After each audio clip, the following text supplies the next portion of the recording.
Hello, empowered empaths, and welcome to the Power of Healing Your Energy show.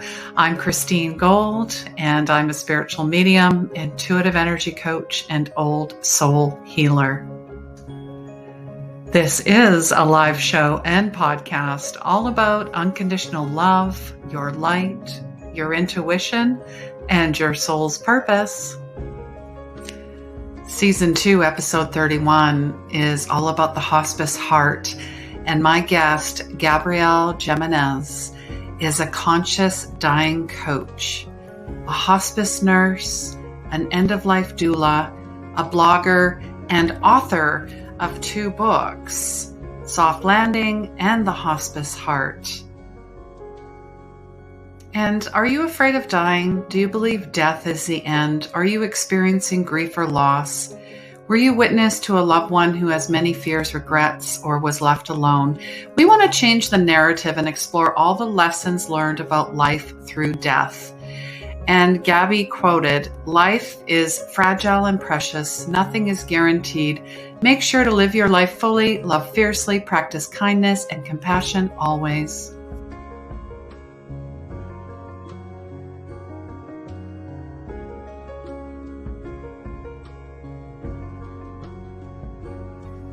Depression and anxiety are a side effect of not living your life intuitively, not trusting your gut, the lost connections with yourself and others.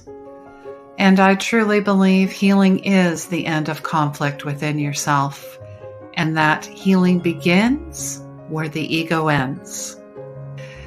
This is season 2, and you can find us live every Wednesday at 3 p.m. Pacific, 4 Mountain, 6 Eastern.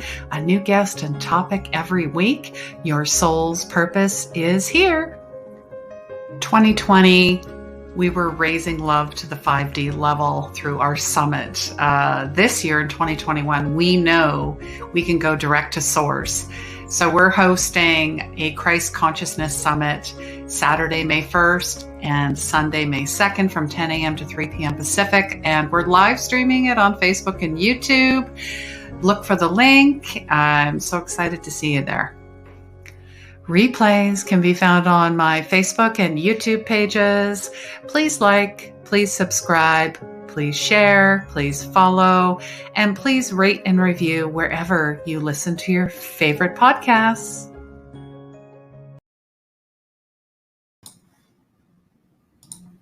Hello, everyone, and welcome to the show.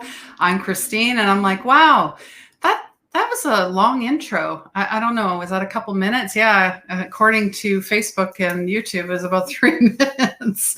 Woo. All right. Welcome. Come on in. I took a couple weeks break. Thank you so much. I unplugged, I reset, I recharged. I'm here. And I'm bringing in a beautiful soul that I absolutely admire. I respect. I met her a couple months ago, and right from the first conversation, I'm like, okay, this is going to be good. And like I had mentioned, she is, wonderful. She's a hospice nurse. She does the work that I think many of us are afraid to do, maybe don't think they can do. Maybe it would be too much to do. And I want to honor and thank her for everything she has done. She's written a couple books too, and we're going to give them away at the end. So you have to, stay tuned for that and find out how to enter. Okay. All right, everyone. And here she is. Hello, Gabby. Thank you so much for being here. And I always ask my guests, where in the world are you? Well, I am in Redwood City, which is about 30 minutes from San Francisco in California. Beautiful. So we're talking the redwoods. And that's interesting because we were talking about ancient trees. There are a lot of beautiful forests around here. Wonderful. I love it. And I am in Victoria, British Columbia, Canada. So come on in, guys. Say hello. Let us know where you're from, what you're looking forward to hearing about this episode of the Hospice Heart, and ask any questions you have about end of life, about death. Maybe share a story or two as well. I mean, this is a connection, a collaboration. We're here, and Gabby really is here I called her the bridge, because I truly feel that she is the bridge to the other side, but in a different way. I mean, in the work that I do as well, when I talk to people who have passed over as well. So it's slightly different, but you are still very intrinsically connected on all sides. And I want to thank you for that. Well, thank you. And thank you for having me today. I'm excited. Wonderful. Just saying hello to Patty. Hello, Patty. So nice to see you. She's saying that she's not afraid of dying. I'm afraid of how. Okay. We're going to talk about that. And thank you. Yes, I am very relaxed. So I guess we're just going to go into that. Is that is that maybe a top fear for many, is how? I think more how than when, because there's such an anticipation for pain.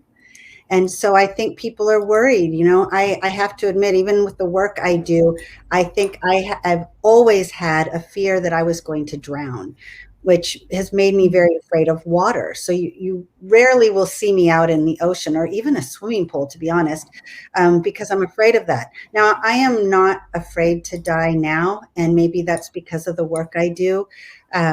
And I truly believe it's going to be peaceful and beautiful because I'm going to make sure of that. I don't want to die now. I am definitely not ready. I have a whole lot more to do. But yeah, I think people are afraid. And one of the things that I have learned, and this might ease some, is that the dying process itself, to die is not painful. Mm-hmm. And my advice to everyone is to think about it ahead of time. I teach this course. It's called Your Best 3 Months. And basically what it is it's anticipating you only have 3 months left to live. And each grouping of classes I do differently, so it's never the same. But I do it with the idea of preparing people to die mentally. And with it, the outcome is that they will, A, want to live a better, more fierce and full life. They will also maybe care for others who are dying with a gentler kindness about them.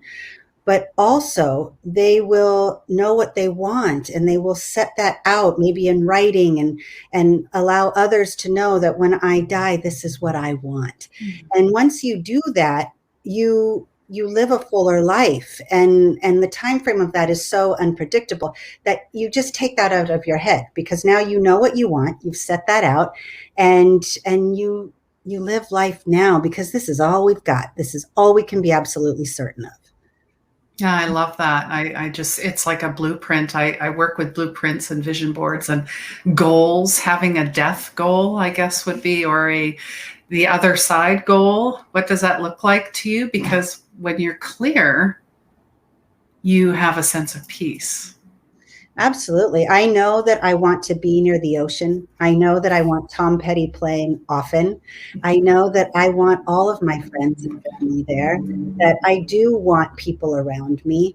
And I mean, I've written it down to the point of music, of course. I have a full-on end-of-life playlist, but also things I don't want, and when you focus on that more than the when and if, and you really think about what you would like, it makes it a little bit more comforting, and perhaps removes some of the fear.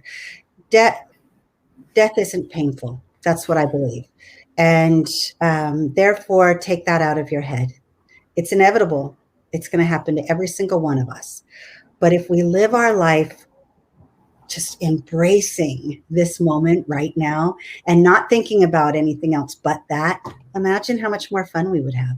Oh, man. It's a party. It really is. I've shared stories with my clients about it's everybody's there, including their pets. I mean, and there's no pain.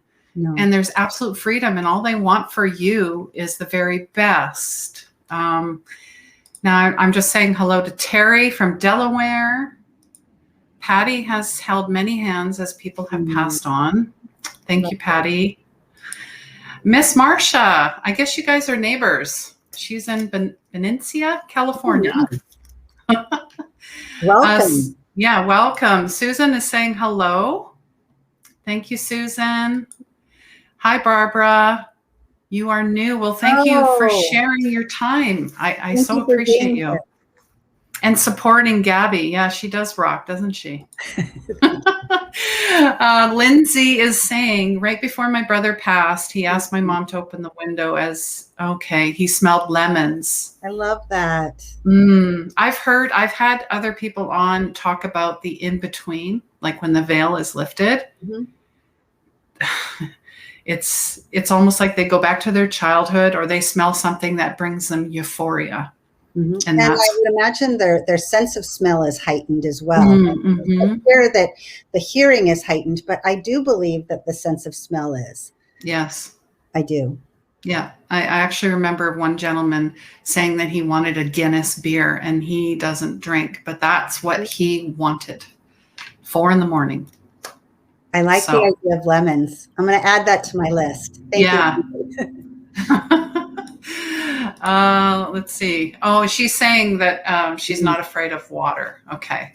So there's a little discrepancy there. But hey, you know what? We all have. And I've done a course on past life fear, and water is one of them. And it's usually linked to a past life. But we'll talk about that another time. Tracy is saying, hello, I'm brand new to the group. My mom just passed away last month. Oh my goodness. And I looked after her alone at home till the end, and she was so scared to die, which has left me very unsettled. Do you hear stories like this? Yeah, Tracy, first of all, the fact that you were home and cared for her, I just want you to know that's lovely, and that's beautiful. I guess what I would want to know is, did she die peacefully, regardless of what might have been in her head and the fears that she was carrying? Because if she died peacefully, then I want you to allow that to bring you some calm and comfort. People are scared because of the unknown. There's so much uncertainty about death and dying. And I think because people are so afraid of it, they don't feel the freedom and safety to talk about it.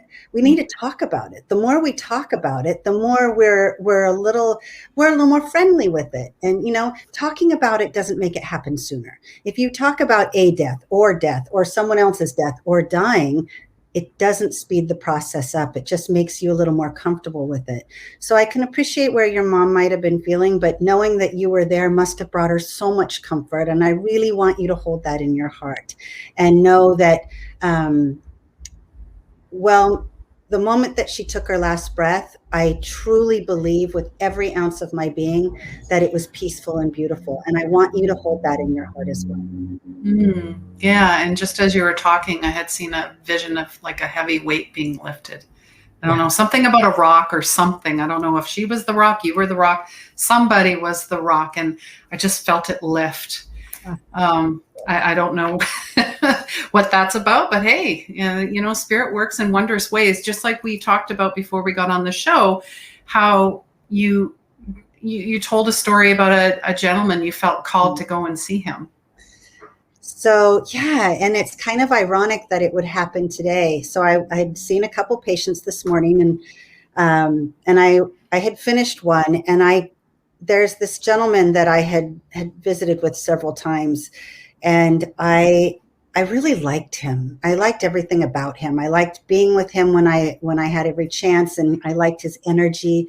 And I was sitting in my car, and I was charting for my last visit, and I don't know how else to say this without sounding kind of different or weird or strange, but it was so beautiful. I felt like he was sending me a message, and the message was, I'm dying. And he asked me to come see him. So I stopped everything. I went over there. I sat next to his bed. I told him I was there. I put my hand in. I put my hand in his and he squeezed it. Mm. And I said, I'm here. And I said, it's okay to go now, and I told him how I was so truly honored to be able to be one of the people that shared in his care, and that I really liked him a lot.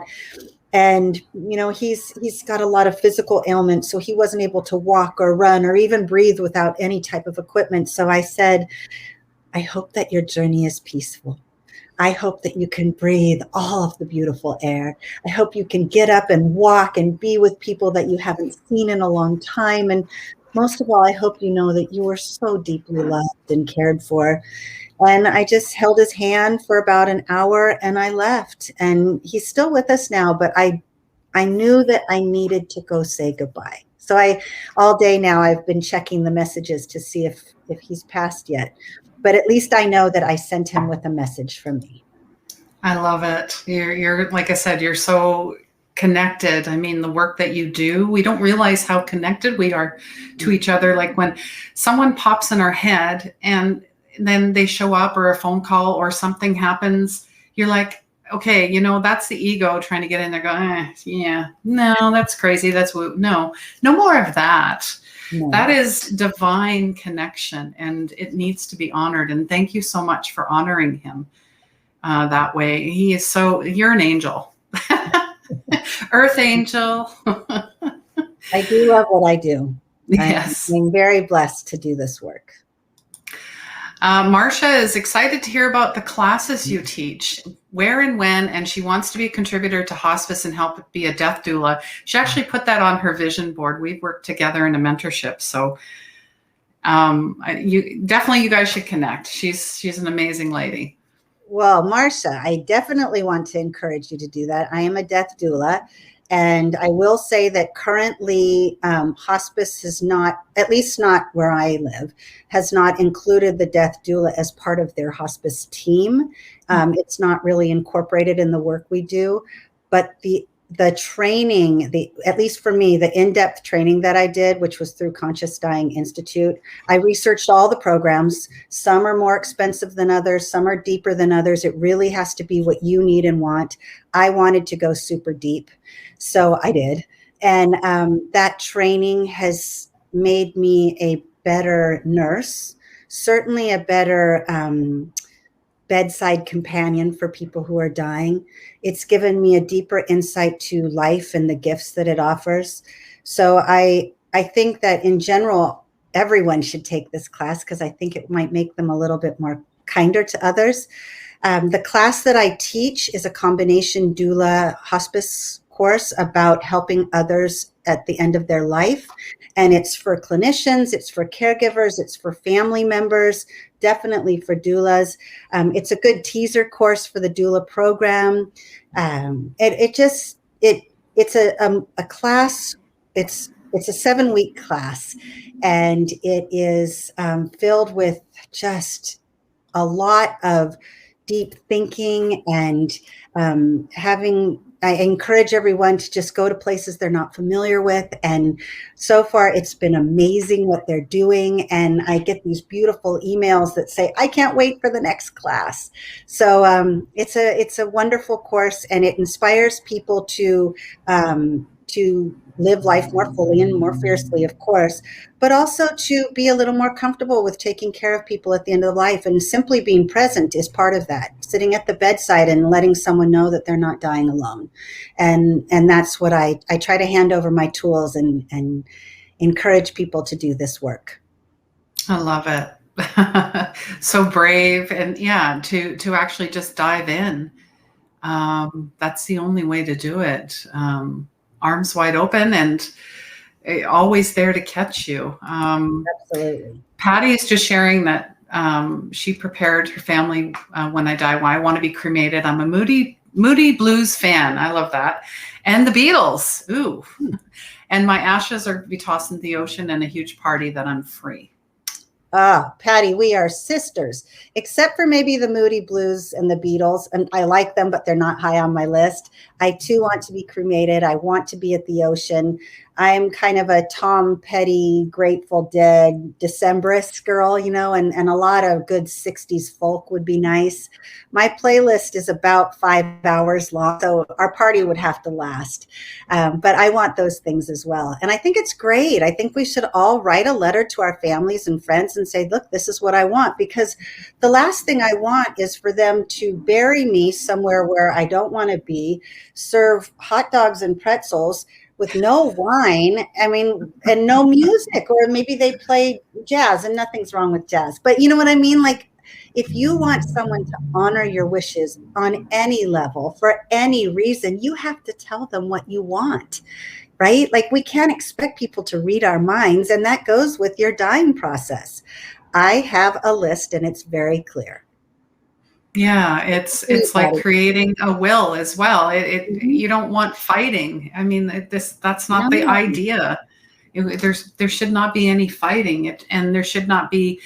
There's grief, right? And we will talk about grief, because you had mentioned that there's different stages. So how do you see grief in a process? And as well, what other advice would you offer for someone that's grieving?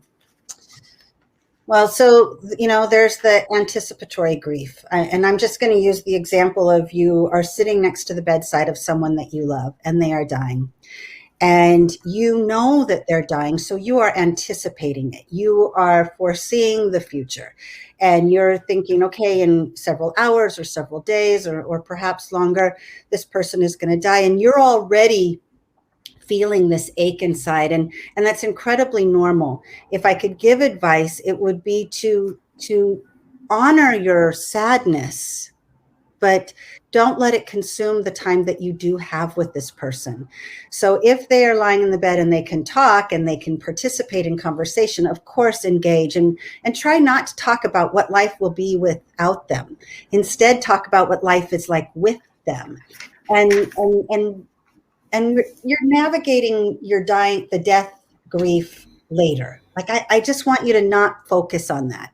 When I'm with families, especially couples who've been together many years, I like to ask questions like, how did you meet? What was your first date like? Or I'll see a picture of a couple. I love couple pictures, like there should be couples should take lots of pictures, because if you're going to die, that is what you have left to remember them and your memories. But I want to hear the stories. I want to know how you lived your life.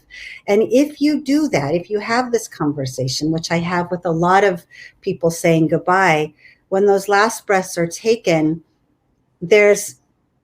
I believe that I have given them something else in their head to think about, which is the wonderful times they spent with that person.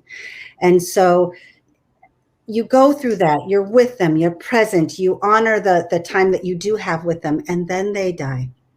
And grief is real, and grief should never be given a time clock. And it just infuriates me when I hear people say, aren't you over that by now? Shouldn't you be done feeling that? No, there is no time frame. People grieve differently and for longer periods of time. And sometimes people don't feel anything right away, or maybe they just haven't really embraced it yet. And so time might go by.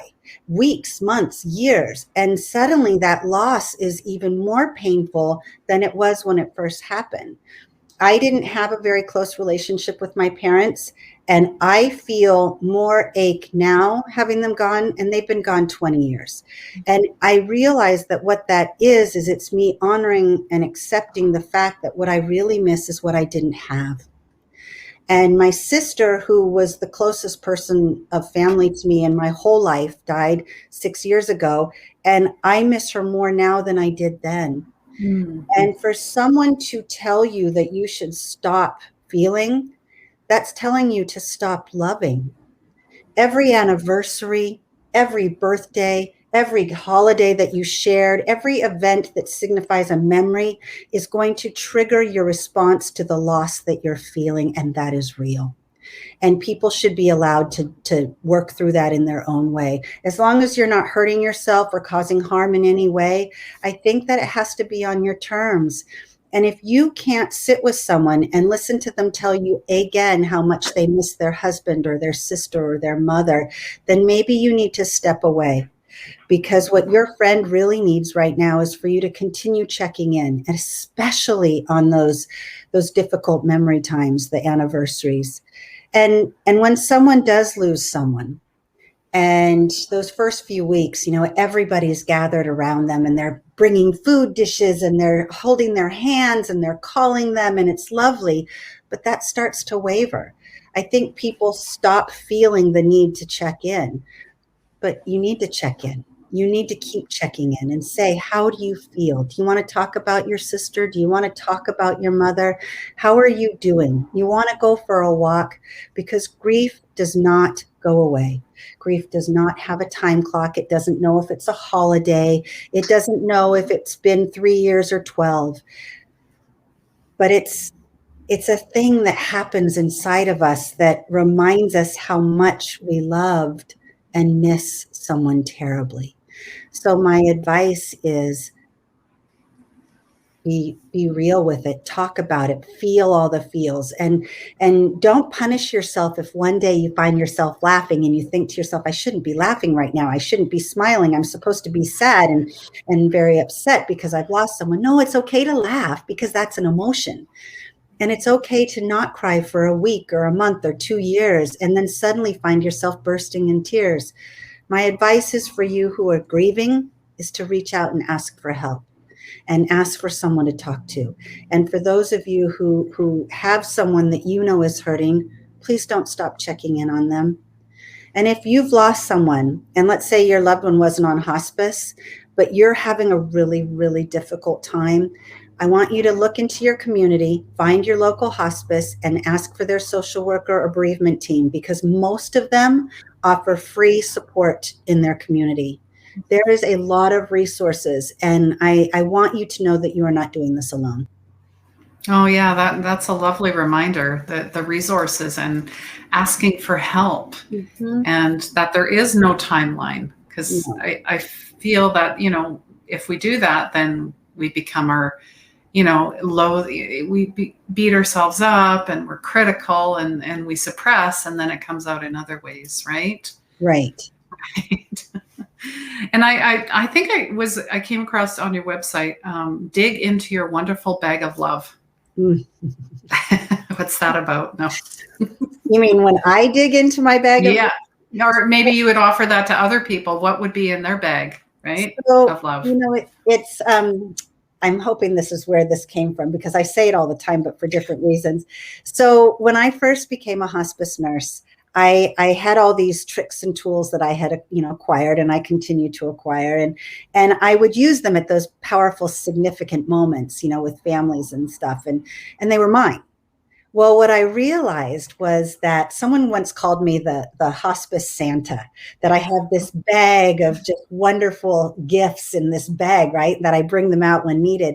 But what I've started to do is share them with the families, the people who are going to be at that bedside far longer than I. And I hand them over these tools and these tricks and this big gaping bag of love. And I say, here, try this. Because at the end of the day, I want them to know that they provided this beautiful care, that they contributed to making the landing a little bit softer. So my bag of love is all the things that have been given me, all the lessons I've learned about life through death, all the beautiful moments I have been invited to that are so private and so intimate and so beautiful. And I cherish them, and they fill my bag, this bag that never doesn't have a top. It doesn't get full. It just keeps filling continuously, like my heart. Yes, absolutely. And like Santa's bag. Yes. I love that. That's beautiful. Hi, Jeff. So nice to see you here. Thank you for joining us. Hello, Connor, off of YouTube. All right. We got some YouTubers on here. And Jeff is saying there is a key that opens the gate. I believe he's talking about the transition and with death. Um, Hi, Lion. So nice to see you. Thank you for joining us. Thank you for joining us. Just trying to catch up on some comments. We got a very interactive audience today. Thank you guys so much for being here. Patty was talking about her mom when she passed in 2007. I read the Bible every day and told her when she left she was to hug my grandparents for me. You know, That's lovely. I tend to say that too when I'm there for last breaths. I'll think of somebody that I want a message passed to, and I'll say, "Hey, would you go and see my sister? And would you say this?" You know, you mentioned Patty about the Bible. One of the things that I find most joyful in what I do is the different faiths that I get to. You know, I'm not religious. I was to pick a religion, I'd probably pick Buddhism just because I gravitate so strongly towards it so strongly. But I get to see faith on all levels and different types of prayer and different types of commitment that brings so much comfort. And I am just in awe of how much strength and comfort prayer and faith brings other people. And in some ways, I'm envious of it because I'm just not there yet. But I do find it beautiful, and I do truly believe that it does bring people the comfort they need to let go. Absolutely. And Jeff is actually a chaplain at the Unity of Sedona, and he leads a monthly prayer. And when I first learned about prayer, like way back when, I thought, oh, God, give me this, God, give me that. Okay, I'm good. Now I know it's co-creative and it's already done. It's like manifestation. You act like it already is. And that's how it works. I agree. And, the other thing I have found that when someone is struggling, I will say to them, I'm going to pray for you. And I mean it with every ounce of my being. Does it mean I'm going to pray to God or to any other source? No, what it means is I'm going to pray to that higher power that I know covers me with protection. I'm not quite sure yet who or what or where. I just know that it's there. So when I say I'm going to pray for you, I really mean it. And I mean it with it's like a hug to me. I am going to hug you with my protection, my source, my love of spirit, and hand it over so that you feel protected too, regardless of who or what you pray to. Absolutely. Absolutely. It comes from the heart, and that's all that matters. So Marcia is just thanking you to, listening to spirit and going to see that gentleman. I'm glad too. And Patty is, you have to be a special kind of person to see and watch them die. I have seen hundreds of last breaths. Mm-hmm. And it's not easy. This work isn't easy. But I do feel comforted in knowing that I provided care and support to someone who was dying, because I believe that all humans deserve that. And there's something that happens to me each time someone takes that last breath. And if there's no one in the room, I will whisper into their ear, goodbye. I always say goodbye, and I will wish them a safe journey.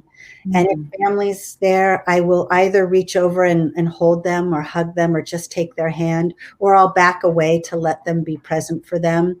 But a last breath is so final, and it deserves respect and sometimes privacy. And I honor that every time.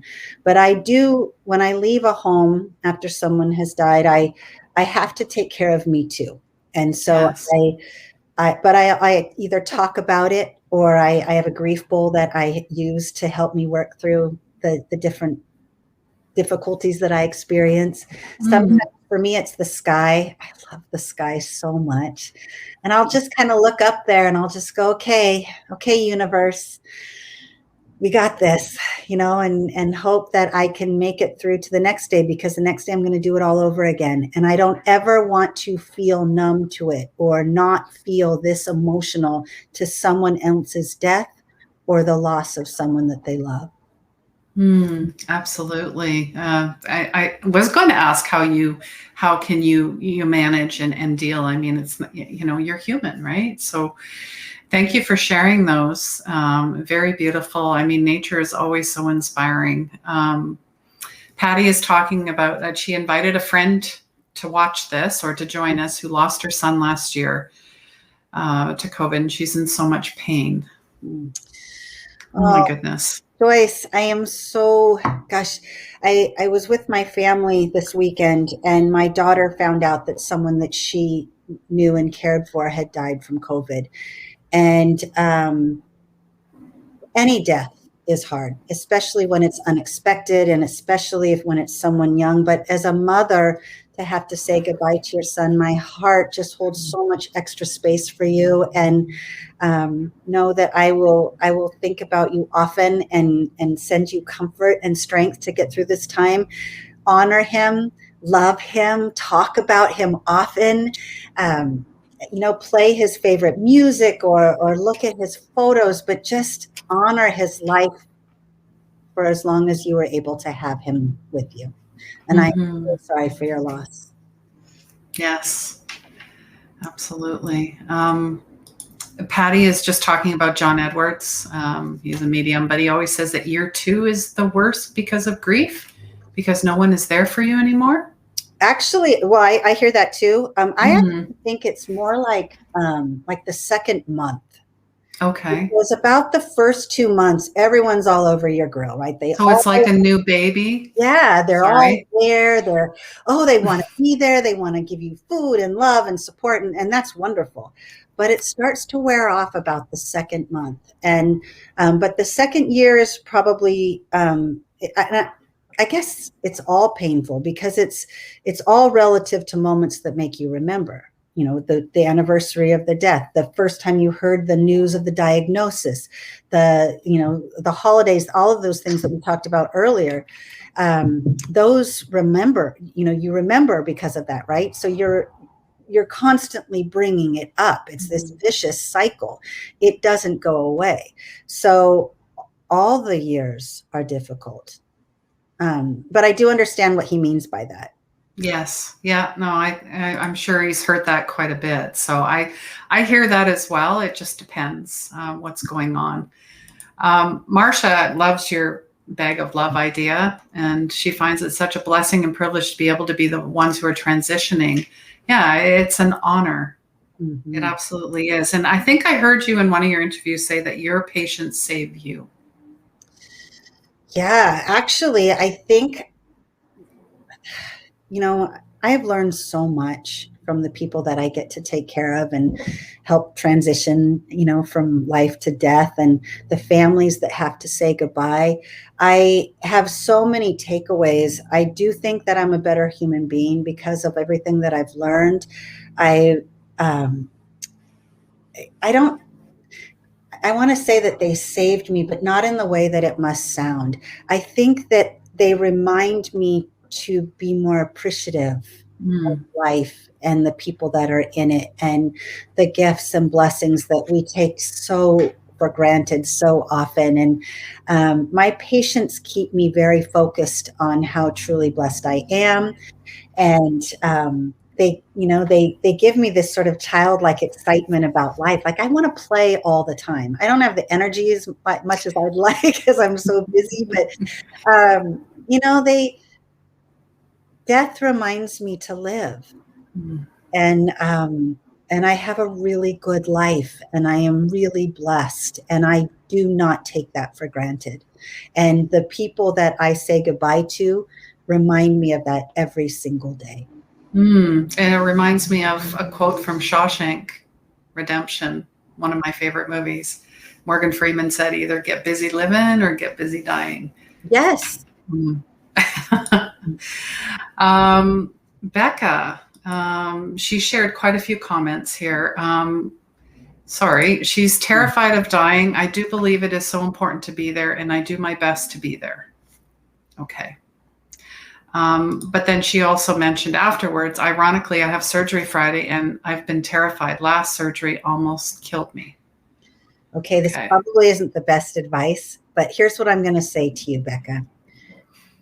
If it's your time, it's going to happen. And there's not a whole lot we can do about it. But I want you to change your intention.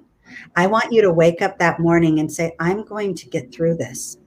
I am going to get through this, and I'm going to have a fuller, more vibrant life because of it. This surgery is going to do what it needs to do. You have to set intention. You have to ask, for me, it's the universe. This is what I want. This is how I want to feel. Don't let those thoughts cloud your energy. I mean, I think that Christine could probably answer this better than I, especially about the energy, but I think we are the makers of our own magic, right? We can say this is going to be a horrible day, and therefore it tends to end up being a horrible day. Those people drive me insane, because what I want to say, and every morning I do, I have these 9 bracelets. Every morning I get up and I set 9 intentions. Oh, love that. Right. And I say, sometimes it's just about traffic, don't let these drivers drive you crazy. But most of the time it's about appreciating moments, about having a good day, having a full day, not to get angry, not to be impatient. And at the end of the day, I say what I'm grateful for, 9 things. So Becca, here's what I want you to do. I want you to wake up Friday morning and say, I got this, with so much intention that everyone's energy is feeling it, and you vibrate onto everyone around you, and their day is going to be okay too. And when you wake up, I want you to be filled with gratitude. Absolutely. I can speak for this because I had a major surgery 2 years ago. And we all get that. A lot of people don't like, the doctor or the dentist or, going under, any type of anesthesia or whatever. And hospitals bring a lot of fear. I understand. So I had asked my team, my collective team, that's my guides, my angels, my loved ones, my ancestors, everybody to come in, surround the room that I'm going to be in, to guide the doctor's hands, the nurses, whoever comes in and out of my energy, my vibration of the highest good. Everything will be done. Thy will be done for the highest good. And I come out better than I came in. I mean, it's visualizing the room that you're going to be in, and just imagining it, and even writing it out, and having a prayer and making an affirmation, a mantra, a decree, a declaration for yourself as well. The hands that will be on me are guided by the universe, by God, by Buddha, by Mickey Mouse, whoever it happens to be. You got to believe in something, right? So I totally agree with you. Mm-hmm. And I will be saying a prayer for you as well. So, and everyone here will collectively. We have your back, Becca. Okay. I have this saying that I say to it's to anyone who will listen, really, but it's, don't wait for the bedside to say the things. Don't wait for an upcoming surgery to suddenly say the things or do the things. Or if we lived life every day letting the people we know that we love know that we love them, and that we are our best selves. We live our life as well as we possibly can. We are good and kind and compassionate and tell the truth to the best of our ability. If we can live every day making sure that we don't carry regrets into the next day, then when you get to that moment where you have an upcoming surgery or something along those lines, you're not going, I should have done this. Oh, I should have called my sister. I should have. Don't wait for things like these moments to say and do the things. And don't live a life with regret. That, right? Like, that's not healthy. If I was to die today, which I can't because I have way too much to do in the next couple months, years and years and years and years. But if I was, I don't have any regrets. And that's huge for me. And I had to work really hard to get there. I had to resolve some stuff. I had to let go of some stuff that I've been kind of internally hoarding for far too long. I've allowed people space that do not deserve it. And I am trying to move through life the very best that I can. And I've got obstacles, and I am a work in progress. But I don't want to have a surgery on Friday thinking that I didn't say the thing. So Becca, love your people fiercely and set a beautiful, healthy, strong intention for your surgery, because I'm going to do that for you as well. Love that. And it's interesting you brought up regrets, because that was like my next question. You hear that a lot. I mean, I Wayne Dyer, I call him my spiritual grandfather, but Viktor Frankl, if you have not read his book, Man's Search for Meaning, No, he says, and he was in a concentration camp. That's what this book is based on. And this man woke up every day with a beautiful smile and tried to be in service for others. So that's the other thing we have to remember. We are in service for others. That is where we find our purpose. That's it. And our healing at the same time. It's very interesting. But he said, don't let the music die. Don't let the music die within you. Don't do it. He said that was the many regrets of the people that passed, is they didn't get to do all the things that lit them up, that made them sing, that made them dance, that made them have bliss and joy. Yes, I agree with all of that. So what do you hear regrets, I guess, is what I'm asking. And do you have, I don't want to say like the top 10. I don't know. Is there a very common, I mean, you kind of mentioned like, make that phone call. Say, I love you. Disconnect with siblings. I haven't talked to my brother in 10 years, or there's a lot of regret in relationships. I had a woman who was saying goodbye to her husband, and they'd been married for 72 years. And I'm thinking, and this doesn't happen very often. Usually I hear wonderful things, but I was ready for her to say how beautiful it was. And you know what she said? She said, God, I wish this happened 30 years ago. And I said, that he died? And like, you were wishing that? Like, I really clearly didn't interpret the situation well. And she goes, I've been miserable for 30 years. Oh my. And I really, that resonated with me, because you only get one chance here, and if you're going to have a disconnect with family, then you have to let it go. Like, okay, that's how it's going to be. That's okay too, but you can't let it carry on your shoulder like a heavy weight. And if you're in a relationship or you have a friendship that is not everything you want it to be, and you're holding on to that because maybe you're afraid, to try something different, or you're afraid to let it go, or you're still trying to resolve some of your own inner stuff, think about that for a minute, because 30 years from now, you could have spent the last 30 years with someone you don't like very much. And is that what you want to do?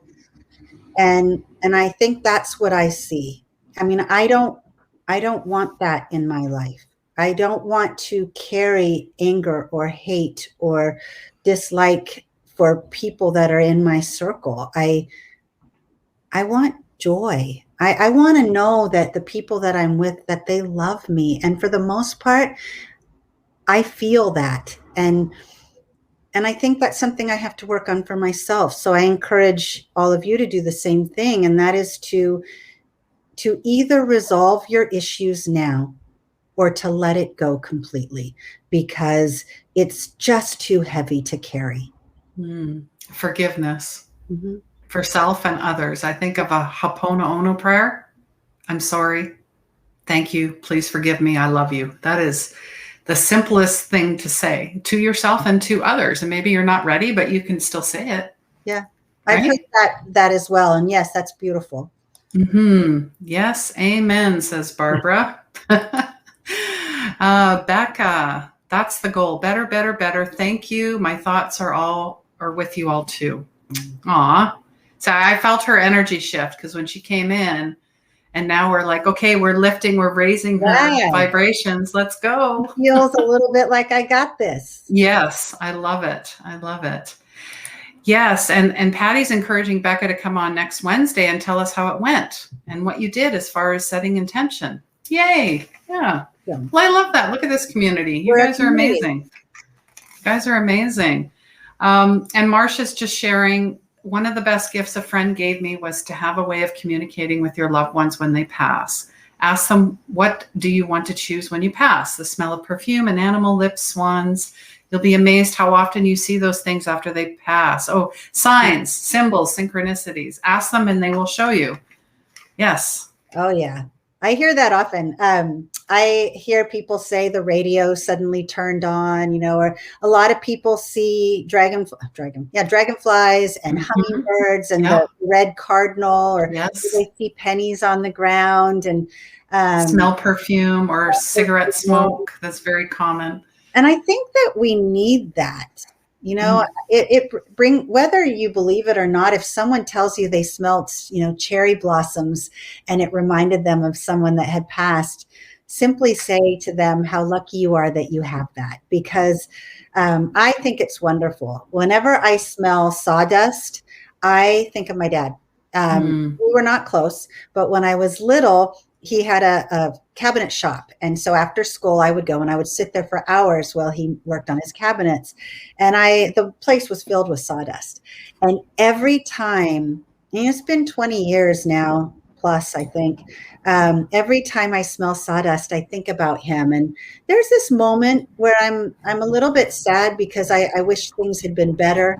Then there's this other part of me that says, maybe it could have been, but mostly I'm thankful to have that scent because it does take me back to a time. And while he and I didn't get along very well, I loved being in that cabinet shop. I loved watching him build, and I loved looking at the things he made. And was such a strong man and a hard worker, the hardest working man I've ever known. And so when I smell that scent, that bit of sawdust, I'm taken back to the qualities about him that I really loved. So I think it's wonderful if we have something, whether it's something we see or smell, that brings us back to a time and place that we need to remember. Yeah, absolutely. I get that all the time. I'll smell something like, oh, okay, somebody's here. Hello. Many times it's not for me, but that's fine. I mean, the same thing works with dreams as well. Your dreams many times is a lot of symbols, a lot of messaging for yourself and for others. So thank you for sharing that. And I just want to quickly talk about your Facebook group. I was just blown away at how many people are showing up. And I mean, just tell me a little bit about that. So the Hospice Heart started about a year ago in August. And it started out, I wanted to create a page where people could come and talk about death and dying without the fear of what others think. And also, I started to think about people who try to navigate their own losses or difficulties or struggles alone, and how hard that is. And I think in general, people want to be kind. I mean, it's a lot harder work to be mean than it is to be kind. And most people, I want to believe, want to do that, right? So I started this page, and the kind of beginning was that people don't often ask me how my day is because they're afraid I'm going to tell them, because, oh gosh, there goes Gabby. She's going to talk about someone who died again. We can't have her at parties because she talks about death and everybody cries. And I deal with that a lot. And I understand that I leave that connotation. But I thought I would create a place where someone would ask me how my day was.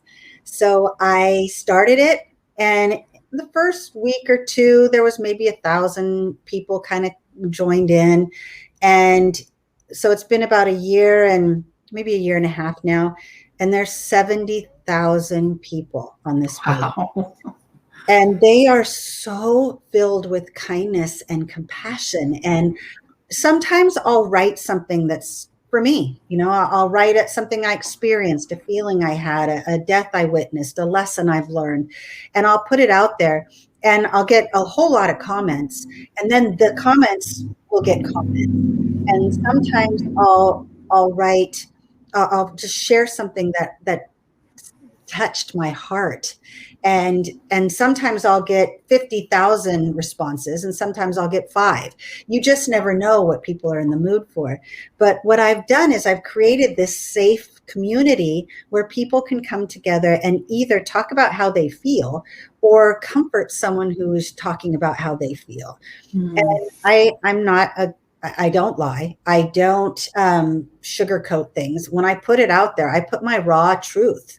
And sometimes it's when I'm feeling most vulnerable or scared or sad, and I put it out there. And I think the honesty is a draw, because then that allows someone else to come and be equally as vulnerable and honest, and share their concerns and worries about everything. It's a beautiful place. And over the last couple months, I've really allowed it to be a place where I share my stuff, my blogs, my work, whatever. But what I've started doing is sharing others. So I get a lot of emails for advice, a lot of sadness, a lot of loss and how to navigate it. But I also get some beautiful work by poets and writers, and I'm just so touched that they share it with me. I want the world to hear them. I want them to have a place. So I will share their work. I'll share their poetry, their blogs, because this isn't about me. You know, it helps me, it comforts me, and it's my Facebook page, but it's not just about me. And I love bringing new people onto the stage and having their words be heard. And it's beautiful. It is a beautiful, lovely place to be. Yeah, wow, lovely. It just, yeah, thank you for creating that space, because vulnerability creates a space for people to heal. That, you know, guilt and shame are usually highly tied together, and through vulnerability, there's a space to heal that. So thank you so much for doing that. I absolutely love it. For some reason, I heard like a poetry book or something about hospice or dying, transition, death. So I don't know if that's something you have in the works or you haven't thought about, but it just came through. Becca is saying, thank you, I will be there. I think she's going to come back and let us know. So next week, we're looking for you, Becca. We're looking for you. And here's funny. I didn't get to ask this. Someone else did. What made you decide to do hospice? But she went back to school in her 40s. So this lady's brave too, guys. Okay. Or crazy. Or crazy. You know what? I'll give you the short version. I was in my 40s, and I got laid off from work, and I was caring for my friend's husband who was dying. He was also my friend, because she needed to work. And I was with him for a couple weeks until he died. And I really loved that work. I loved everything it took to care for him, to help him eat, to help him bathe. I watched as hospice people came in and out, and I thought, I need to do this work. So I went to school to be a CNA and an HHA, and I did caregiving and home health care for mostly the elderly. And I really loved that, but I realized I wanted to do more. And I think it's because I was caring for this elderly couple, and they were on a bunch of different medications. And the more I watched them have side effects with medication and the aging process and how the body changes, and they keep giving them these same medications that probably aren't good for them at that age. And just, I just felt like their age was not being honored. And the changes in life as we age was not being honored for them. So I went back to school to be a hospice nurse in particular. Like, that was my intention, so that I could make sure that people whose lives are starting to change and illnesses are starting to progress and diagnoses are starting to suggest, you know, a shorter lifespan, that I can help them navigate that. So it was with intention to be a hospice nurse. That is all I want to do. Of course, now I'm in my late 50s, and that's all I'm going to do. And oh, you don't look a day over 29. Come on now. Thank you. You're like an angel, really. And that dragonfly is symbolism for that as well. Is there a story with your necklace too, like with dragonflies? What's the story? Because I have a dragonfly necklace too. It's very interesting. I just got this one for my birthday. My friend Pat gave it to me, but I also have a couple tattoos that are dragonflies. Someone told me, and this may or may not be true, but I really don't care, because in my mind it's true, that dragonflies only live 24 hours, and their job on Earth is to take the souls to heaven. So one day I was taking a walk with my friend, and her dad had just died. And we were walking through this, it was just a commonly traveled hiking spot. And this swarm of dragonflies came around us. And I said to her, they're taking your dad's soul to heaven. That was many, many years ago, but that's how I took it to believe. And so it started that every time I saw one, I knew that someone was going to die, someone that I knew or someone that I knew. And it always happened. And then when I would see it, I'd feel this sense of comfort and peace. And so dragonflies bring me peace. And I have them in my house. I have them on my neck. I have them, dragonflies bring me peace.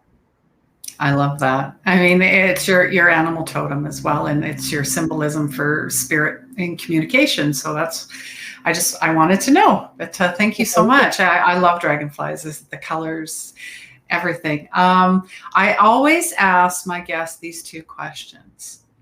How can we as a collective energy help make your dreams come true? What's your blue sky? So I'm kind of doing it right now. I became a conscious dying educator so that I can educate and teach others how to be more present at the bedside. So I think if everyone together talked to the people they loved, communicated their needs and wants and wishes at the end of life, if they honored their death through their life, if they lived a fuller and kinder life, if they talked about the realistic stuff that happens more freely and openly, then maybe we could all come together and make sure that the landing is softer, that people are cared for better at the end of life. I want to encourage even just one person to provide kinder, compassionate care at the end of life. I see people die alone. I see people die dirty. I see people die ignored. I just see so much that just breaks my heart in so many places. And I think that we can change that. So if we talk about death more freely and more openly, maybe people would be less afraid and they would be more encouraged and to provide better care. I want us as a collaboration to come together and care for people who are dying better.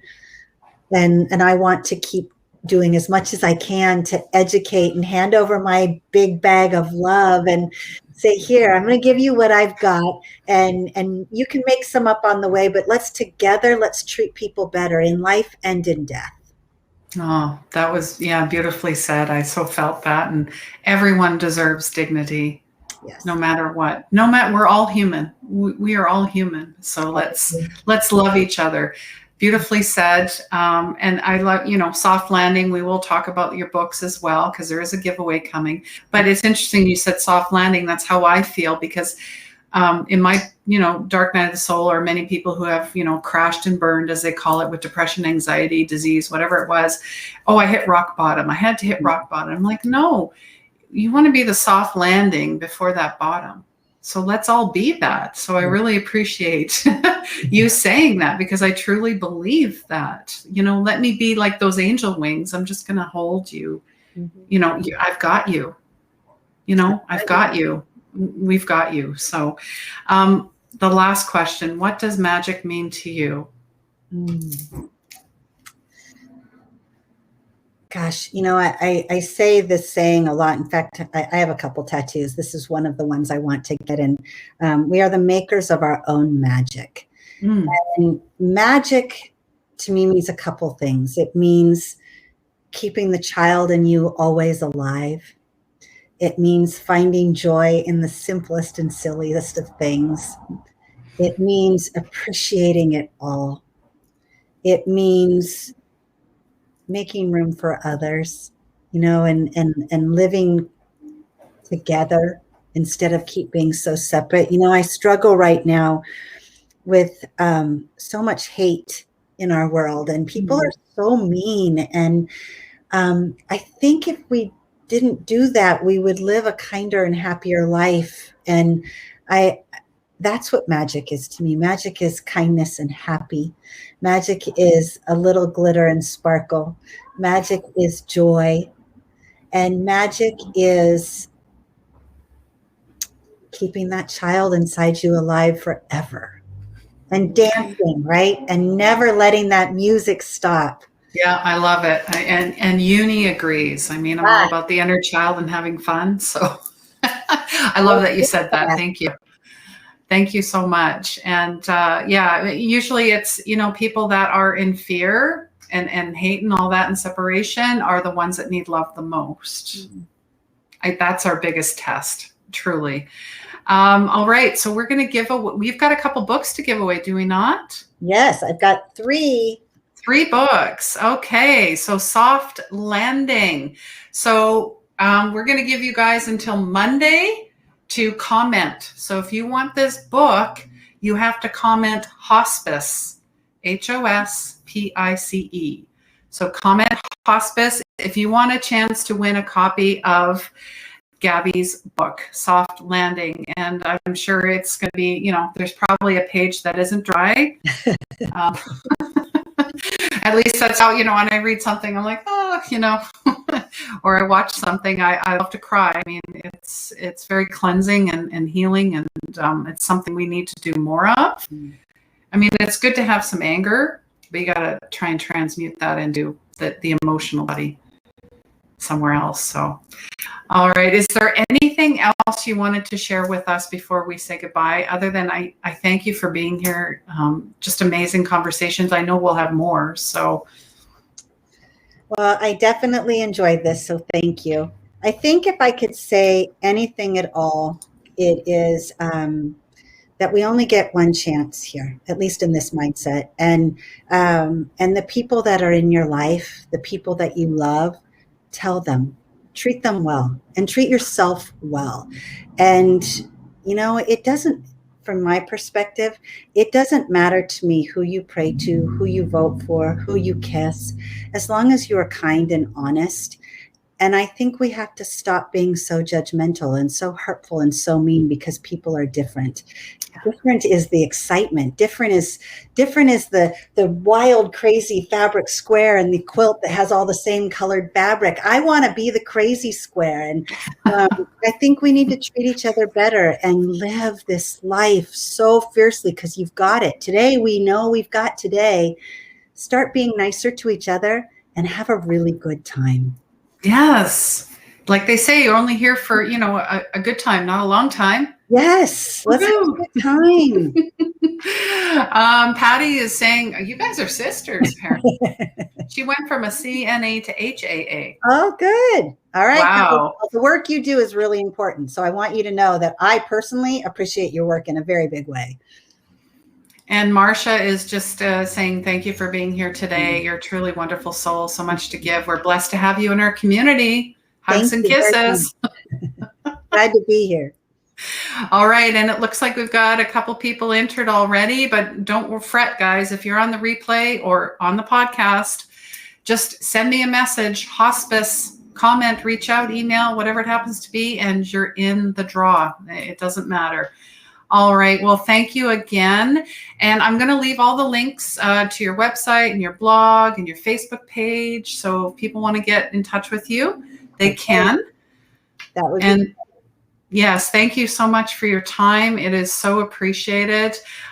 Just a few things, guys. Every Saturday, I welcome in. This is a safe space for empaths, light workers, and sensitives. Unleash your soul's purpose on Zoom every Saturday. So just comment soul if you want the link for that. As well, I just released information on the solar plexus. So if you're looking for, more about your chakras and the energy systems and how that works, please go to my YouTube site for that. And I am still welcoming one-on-one mentorships through Unleash Your Magic and the Power of 8. So feel free to reach out for that. I also put up monthly energy updates, and April's is out there. So don't forget to join for that. But thank you again Gabby, and I'm so looking forward to your third book. It's coming I out. leaked it. It's coming. So keep your eyes out for that, guys. And I'm sending you guys so much love. And please remember, healing begins where the ego ends. Take care. Thank you, Christine. Bye-bye.